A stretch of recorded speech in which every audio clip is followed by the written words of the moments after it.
যতদিন না পর্যন্ত পরশুরাম তটিনী এক হবে ততদিন তারা শত্রুর কাছে পরাজিত হতেই থাকবে।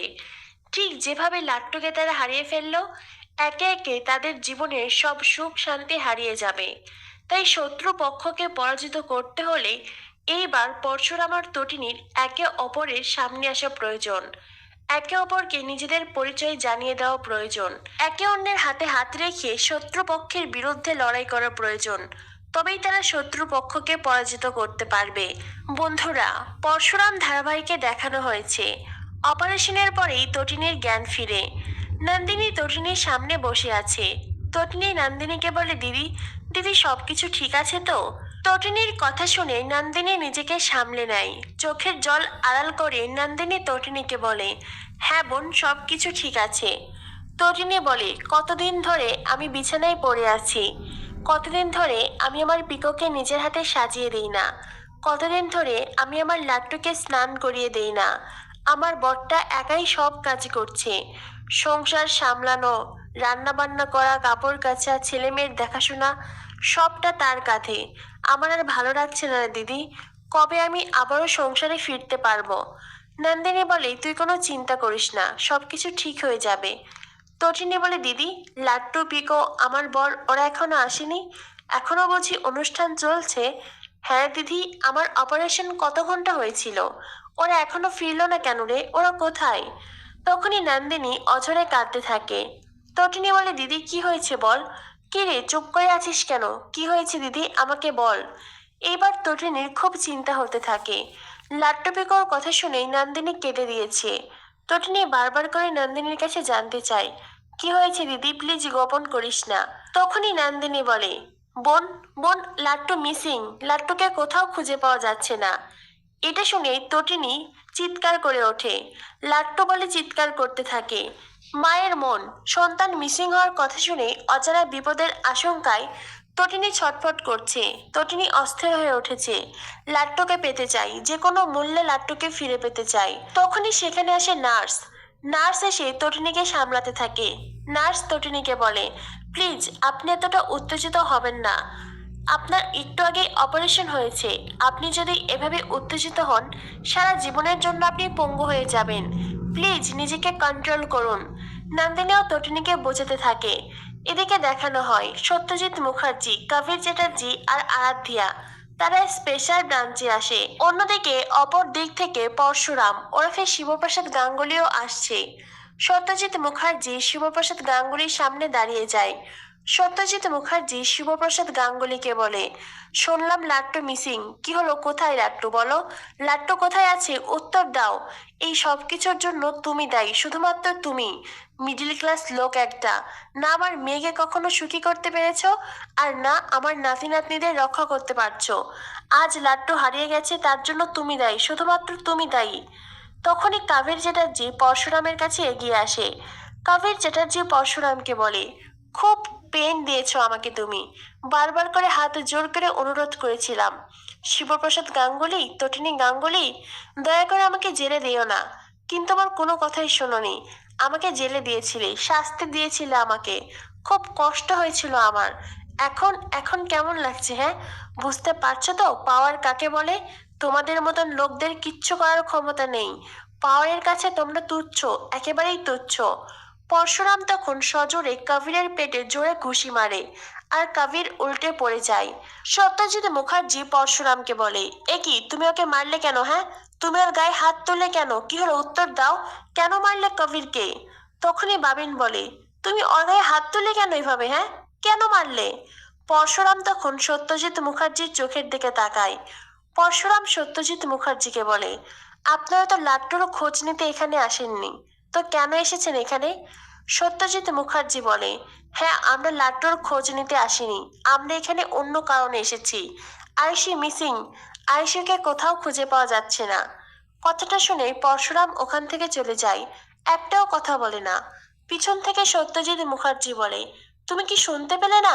আয়ুষী মিসিং, আয়ুষীকে কোথাও পাওয়া যাচ্ছে না। তখনই পরশুরাম আবারও সত্যজিৎ মুখার্জির দিকে এগিয়ে আসে। পরশুরাম সত্যজিৎ মুখার্জিকে বলে, শুনেছিলাম আয়ুষীর সাথে বিজিত লাহিড়ীর বিয়ে হয়েছে, তো মিসিং হলো কি করে? সত্যজিৎ মুখার্জি বলে, কারণ ওদের কোনো খোঁজ পাওয়া যাচ্ছে না। না আয়ুষীর সাথে আমরা যোগাযোগ করতে পারছি, আর না বিজিতের সাথে। তখনই পরশুরাম বলে, আমি আমার ছেলেকে খুঁজতে যাচ্ছি। এই বলে পরশুরাম ওখান থেকে দুপা বাড়াতেই সামনে এসে দাঁড়ায় বলরাম। বলরামকে দেখে পরশুরাম বলে, কি হয়েছে? বলরাম তখন পরশুরামকে বলে, এই ব্যাগের ভেতরে লাট্টুর জামা কাপড় আর আই কার্ড আছে। যেটা পরশুরাম দেখে আর তারপরেই বুকে জড়িয়ে কাঁদতে থাকে। বলরাম পরশুরামের কাঁধে হাত রেখে তাকে শান্ত হতে বলে। বলরাম পরশুরামকে বলে, ওদিকে তটিনীর অপারেশন হয়েছে। অপারেশন সাকসেসফুল হলো তটিনী মানসিকভাবে ভীষণ ভেঙে পড়েছে, কারণ লাট্টুর খবর সে জানতে পেরেছে। পরশুরাম, এখন তোকে তটিনীর পাশে থাকা প্রয়োজন। তটিনীর অপারেশন হয়েছে, এ অবস্থায় খুব বেশি চাপ নেওয়া ওর পক্ষে ঠিক হবে না। প্লিজ তুই তটিনীর কাছে যা। পরশুরাম তখন তটিনীর কাছে যায়। অন্যদিকে বলরাম সত্যজিৎ মুখার্জির কাছে এগিয়ে আসে। বলরাম সত্যজিৎ মুখার্জিকে বলে, বলুন কি হয়েছে? সত্যজিৎ মুখার্জি বলে, আমাদের বাড়ির মেয়ে আয়ুষী আর বিজিত লাহিড়ী মিসিং। বলরাম তখন মনে মনে ভাবে, বীজ যখন রোপণ করেছেন ফল তো ভোগ করতেই হবে। বলরাম সত্যজিৎ মুখার্জিকে বলে, এখন আপনারা বাড়িতে ফিরে যান, যান বলছি। তখনই সেখানে বলরামের বস আসে। বস এসে বলরামকে বলে, তুমি তোমার ডিউটি অবহেলা করছো? বলরাম বলে, কিন্তু স্যার। তখনই বস বলে, বিজিত লাহিড়ীর কেস তো অলরেডি এখানে আছেই, তাই এই কেসটাও নিয়ে নাও। ওনাদের স্টেটমেন্ট নাও, কোথায় কি হয়েছে না হয়েছে সব তথ্য নাও। আর তারপরেই এই কেস নেবে আমার সবচাইতে ভালো অফিসার পরশুরাম। এরপরে বলরাম বলে, ওকে স্যার। দেখানো হয় পিকোকে প্রিন্সিপাল ম্যাম হসপিটালে নিয়ে এসেছে। নন্দিনী পিকোকে দেখতেই পিকো এসে তার মাসিকে জড়িয়ে ধরে কাঁদতে থাকে। প্রিন্সিপাল ম্যাম নন্দিনীকে বলে, এখন তটিনীর কি অবস্থা? নন্দিনী বলে, এখন বোন ভালো আছে, অপারেশন সাকসেসফুল হয়েছে, কিন্তু লাট্টুর জন্য খুব কান্নাকাটি করছে, ওকে সামলানো যাচ্ছে না। প্রিন্সিপাল ম্যাম বলেন, কান্নাকাটি তো করবেই, আফটার অল উনি তো মা, তাই না? তাছাড়া আমাদের সকলের চোখের সামনে থেকে লাট্টুকে ছোঁ মেরে নিয়ে গেল। ওদের ক্ষমতা, ওদের পাওয়ার জিতে গেল, আমরা হেরে গেলাম। একজন বাবার চোখের সামনে থেকে তার সন্তানকে নিয়ে যাওয়া যে কতটা যন্ত্রণার, সেটা সে বাবাই ভালো বলতে পারে। তখনই সেখানে সবাই দেখতে পায় শিবপ্রসাদ গাঙ্গুলি আসছে, একেবারেই শূন্য, রিক্ত হয়ে। পিকো তার পাকে জাপটে জড়িয়ে ধরে কাঁদতে থাকে। পিকো তার ভাইকে পেতে চায়। পরশুরাম পিকোকে বলে, তোমার ভাই আসবে মা, আমি তোমার ভাইকে ফিরিয়ে আনবো। এরপর দেখানো হয় তটিনীর কেবিনে আসে পরশুরাম। পরশুরাম ওরফে শিবপ্রসাদ গাঙ্গুলিকে দেখে তটিনী কান্নায় ভেঙে পড়ে। তটিনী বারবার করে লাট্টুর কথা বলে, লাট্টুকে সে ফিরে পেতে চায়। লাট্টু কোথায়? আমার লাট্টুকে ফিরিয়ে দাও। পিকো তার মাম্মিকে জড়িয়ে ধরে কাঁদে। নন্দিনী, প্রিন্সিপাল ম্যাম সবাই তটিনীর কেবিনে এসেছে। তখনই শিবপ্রসাদের ফোনে কল বেজে ওঠে।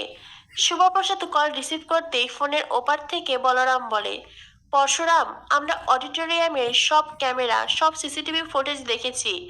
কোথাও এইটা জানা যাচ্ছে না যে লাট্টুকে ঠিক কে তুলে নিয়েছিল। এখন আমরা কি করব বল? এখন আমরা কি করব? কি চুপ করে আছিস কেন বল? পরশুরাম বলে, ল্যাবে ব্লাড স্যাম্পল পাঠানো হয়েছে। আমার মন বলছে ওইটা আমার লাট্টুর ব্লাড। আমার ব্লাড? তটিনীর ব্লাড ওইটা। এটা শুনে বলরামের মন খারাপ হয়ে যায়। আগামী পর্বে দেখানো হবে তটিনী নিশাকে কল করে। তটিনী নিশাকে বলে, যে আমার লাট্টুর দিকে চেম্বার চালিয়েছিল তার সন্ধান আমার চাই। তার নাম, ঠিকানা, গোত্র সবকিছু আমার চাই। নিশা বলে, কি করবে? তটিনী বলে, আমিও চেম্বার চালিয়ে তাকে শেষ করে দেব। পরশুরাম বাইরে থেকে তটিনীর কথা শুনতে পায়। তো বন্ধুরা, পরশুরাম তটিনী যে যার প্রভাব খাটিয়ে শত্রুদের পরাজিত করতে চেষ্টা করছে। কেউই কোনো কুল কেনারা পাচ্ছে না। পরশুরাম তটিনী দুজনেই কি তবে হেরে যাবে? সারা জীবনের জন্য তটিনী পরশুরামের জীবন থেকে হারিয়ে যাবে লাট্টু? কি হতে চলেছে পরশুরাম ধারাবাহিকে? পরশুরাম ধারাবাহিকের সকল আপডেট পেতে আমাদের সাথেই থেকো। ধন্যবাদ সবাইকে।